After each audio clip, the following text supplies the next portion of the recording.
Have you ever needed to change something in multiple files of your project? You can do that with Vim with one line. For example, if we open a bunch of files at once, let's say a bunch of project files, let's say Python files. So we could do escape :args asterisk any type of file that ends in .py. So this command will open all the files in the project directory that end with .py. Press enter. Now they're open. You can navigate between them with :next and :pref. You can see there's multiple files. And let's say we want to edit these files, but not one by one. Let's say we need to change this print statement to something else, let's say capitals. We can do that for all of the files at once. To do that, we type escape :argdo.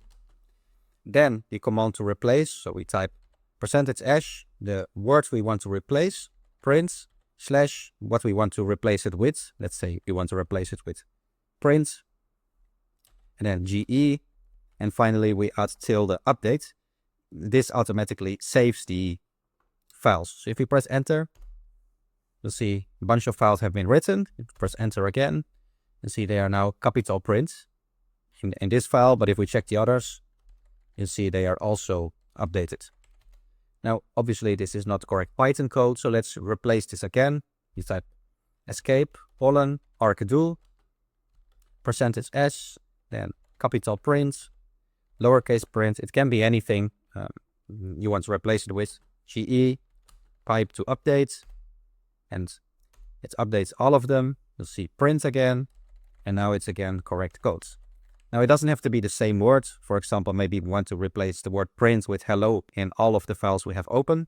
We can type escape :argdo, %s /print /hello, pipe update, and then it looks for the text. So this just means text. It looks for print and replaces it with hello, and then it saves it to all of the files. You press enter, and you see it updated to hello. And in this case, it did it wrong. So let's take a look if it did it wrong for all of them. And you see it only replaced one. So let's run the commands again. Escape :argdo, %s, print with hello, GE, pipe, and then update, and press enter. And you see all of the files have been updated, and print has now been replaced with hello. You see here, I search for hello, it appears multiple times. If I go in the different files, you'll see print has been replaced with hello everywhere. So if you want to replace in all of your project files something quickly, you can do it with Vim in this way.